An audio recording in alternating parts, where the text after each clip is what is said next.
আর্থিক অনিশ্চয়তার দিন শেষ ভাবছেন কিভাবে? আচ্ছা, আগলে কয়েক মিনিটে আমরা একসাথে দেখব ২০২৬ সালের মধ্যে ফাইন্যান্সিয়াল ফ্রিডম অর্জনের একটা সলিড মাস্টার প্ল্যান। তো চলুন আর দেরি না করে শুরু করা যাক। আচ্ছা, একটা সহজ প্রশ্ন করি। ধরুন আজ থেকে আপনার সব ইনকাম সব আয় আসা বন্ধ হয়ে গেল। কতদিন চলতে পারবেন? এই একটা প্রশ্নের উত্তরই কিন্তু বলে দেবে আপনি ফাইন্যান্সিয়ালি কতটা স্বাধীন। যদি উত্তরটা খুব একটা স্বস্তির না হয়, তাহলে পরের কথাগুলো একটু মন দিয়ে শুনতে হবে। আসল সমস্যাটা কোথায় জানেন?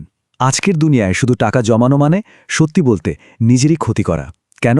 কারণ ইনফ্লেশন বা মুদ্রাস্ফীতির কারণে আপনার ব্যাংকে জমানো টাকা কিন্তু প্রতিদিন একটু একটু করে তার দাম হারাচ্ছে। সোজা কথায়, পুরনো দিনের মতো শুধু টাকা বাঁচিয়ে রাখলে আর চলবে না। আর্থিকভাবে সিকিউর থাকাটা এখন প্রায় অসম্ভব। তাহলে উপায়টা কি? আসল রহস্যটা কিন্তু লুকিয়ে আছে খুব সাধারণ দুটো শব্দের মধ্যে। এই দুটো শব্দই পুরো ফিন্যান্সের দুনিয়াটাকে চালায়। কি সেই শব্দ দুটো? অ্যাসেট আর লায়াবিলিটি। চলুন তো একটু সহজ করে বুঝি ব্যাপার দুটোকে। ব্যাপারটা কিন্তু খুবই সহজ। অ্যাসেট হলো এমন কিছু যা আপনার পকেটে টাকা নিয়ে আসে, আর লায়াবিলিটি ঠিক তার উল্টোটা, মানে যা আপনার পকেট থেকে টাকা বের করে নিয়ে যায়। ধরুন আপনি শখ করে একটা বাইক কিনলেন, এটা একটা লায়াবিলিটি। কিন্তু যদি একটা গাড়ি কিনে সেটা ভাড়ায় কাটান, তখন ওই গাড়িটাই হয়ে গেল আপনার অ্যাসেট, কারণ ওটা আপনার জন্য টাকা বানাচ্ছে। আর এইখানেই কিন্তু আসল খেলাটা লুকিয়ে আছে। যারা ধনী তারা শুধু একটাই কাজ মন দিয়ে করেন, আর সেটা হলো অ্যাসেট তৈরি করা। এমন সব অ্যাসেট যা তারা ঘুমিয়ে থাকলেও তাদের জন্য টাকা ইনকাম করতে থাকে। আর এটাই হলো সত্যিকারের ফিন্যান্সিয়াল ফ্রিডমের মূল মন্ত্র। তো অ্যাসেট আর লায়াবিলিটি তো বোঝা গেল। এবার চলুন সেই মাস্টার প্ল্যানটা দেখে নিই, ২০২৬ সালের জন্য আমাদের মডার্ন অ্যাসেট মাস্টার প্ল্যান, যেটা আপনার ফাইন্যান্সিয়াল ফিউচারকে একদম বদলে দিতে পারে। দেখুন, আমাদের পুরো স্ট্র্যাটেজিটা দাঁড়িয়ে আছে ৫টা মেইন পিলারের উপর। ঝুঁকি কমানোর জন্য আমরা আমাদের ইনভেস্টমেন্টকে এই ৫টা ভাগে ভাগ করে নেব। কি সেগুলো? স্কিল বা দক্ষতা, digital asset, stock market, real estate, আর সবশেষে গোল্ড বা সোনা। প্রথম আর সবচেয়ে পাওয়ারফুল পিলারটা কি জানেন? সেটা হলেন আপনি নিজে। হ্যাঁ, আপনার নিজের স্কিল। কোডিং, ভিডিও এডিটিং বা ধরুন সোশ্যাল মিডিয়া মার্কেটিংয়ের মতো হাই ভ্যালু স্কিলগুলো শিখে নিন। কারণ এই স্কিলগুলো ব্যবহার করেই আপনি অনলাইন কোর্স বা ডিজিটাল প্রোডাক্ট বানাতে পারবেন, যা আপনার জন্য প্যাসিভ ইনকাম নিয়ে আসবে। একটা কথা মাথায় রাখতে হবে, আপনার নিজের দক্ষতাই কিন্তু আসল ইঞ্জিন, যেটা আপনার ফাইন্যান্সিয়াল গ্রোথকে টেনে নিয়ে যাবে। এরপর আসি দ্বিতীয় পিলারে, আর সেটা হলো ডিজিটাল দুনিয়ার পাওয়ারকে কাজে লাগানো। এর আবার দুটো দিক আছে। একদিকে আপনি ইউটিউব চ্যানেল, ব্লগ বা ফেসবুক পেজের মতো নিজের ডিজিটাল অ্যাসেট তৈরি করতে পারেন, যেটা সময়ের সাথে সাথে আপনার জন্য টাকা আয় করবে। আর অন্যদিকে আপনি অন্যদের ডিজিটাল অ্যাসেটেও ইনভেস্ট করতে পারেন, মানে প্রমিসিং নতুন স্টার্টআপগুলোতে টাকা লাগিয়ে তাদের গ্রোথের পার্টনার হতে পারেন।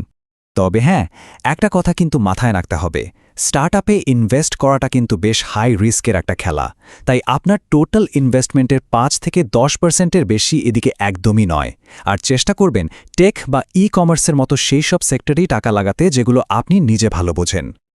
আমাদের ৩ নম্বর পিলার হলো স্টক মার্কেট। এখানে দুটো অপশন আছে। হয় আপনি ব্লুচিপ কোম্পানিতে ইনভেস্ট করতে পারেন, মানে ব্যাংক বা এফএমসিজির মতো বড় নামকরা আর স্টেবল কোম্পানিগুলোতে, অথবা টেক আর রিনিউয়েবল এনার্জির মতো ফাস্ট গ্রোয়িং সেক্টরগুলোতেও ইনভেস্ট করতে পারেন।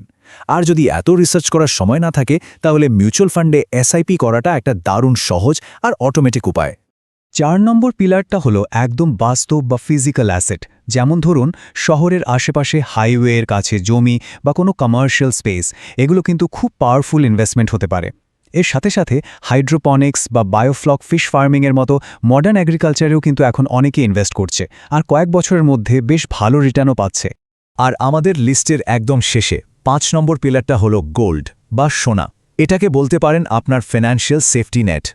যখনই দেখবেন মার্কেট খুব ওঠানামা করছে বা ইকোনমির অবস্থা ভালো না, ঠিক তখনই এই সোনাই কিন্তু আপনার পুরো পোর্টফোলিওটাকে বাঁচিয়ে দেবে, একটা সুরক্ষা দেবে। আমাদের গোল্ডেন রুলটা কি? খুব সোজা। আপনার টোটাল পোর্টফোলিওর অন্তত ১০% সোনায় ইনভেস্ট করা উচিত। মনে রাখবেন, খারাপ সময়ে এটাই কিন্তু আপনার সবচেয়ে বড় ভরসার জায়গা। তো এই যে আমরা ৫টা আলাদা আলাদা পিলারের কথা বললাম, এর পিছনের মূল আইডিয়াটা কি? একটাই মূল নীতি, আর সেটা হলো ডাইভার্সিফিকেশন, মানে বিনিয়োগে বৈচিত্র্য আনা। একটা খুব পুরনো আর কাজের কথা আছে না, যে সব ডিম এক ঝুড়িতে রাখতে নেই। এখানেও ঠিক তাই। এর মানে হলো আপনার সব টাকা এক জায়গায় না রেখে ছড়িয়ে দিন। তাহলে কোনো একটা সেক্টর যদি খারাপ পারফর্ম করেও আপনার পুরো ইনভেস্টমেন্ট কিন্তু ডুবে যাবে না। এভাবেই বড় লসের হাত থেকে নিজেকে বাঁচানো যায়। আচ্ছা, এত কিছু তো জানা গেল, কিন্তু এখন প্রশ্ন হলো শুরুটা হবে কোত্থেকে, মানে ফার্স্ট স্টেপটা ঠিক কী হওয়া উচিত? দেখুন, রাস্তাটা কিন্তু একদম সোজা। স্টেপ 1, নিজেকে 4 থেকে 6 মাস সময় দিন আর একটা হাই ভ্যালু স্কিল শিখে ফেলুন। স্টেপ 2, ওই স্কিলটাকে কাজে লাগিয়ে একাধিক ইনকাম সোর্স তৈরি করুন।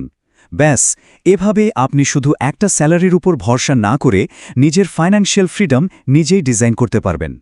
তো আজকের মতো শেষ করার আগে একটা প্রশ্ন রেখে যাই। ধরুন আজ আপনার হাতে হঠাৎ করে 1 লাখ টাকা এলো, আপনি কি করবেন? টাকাটা কি স্টকে লাগাবেন, রিয়েল এস্টেটে, নাকি নিজের স্কিল বাড়ানোর পেছনে ইনভেস্ট করবেন?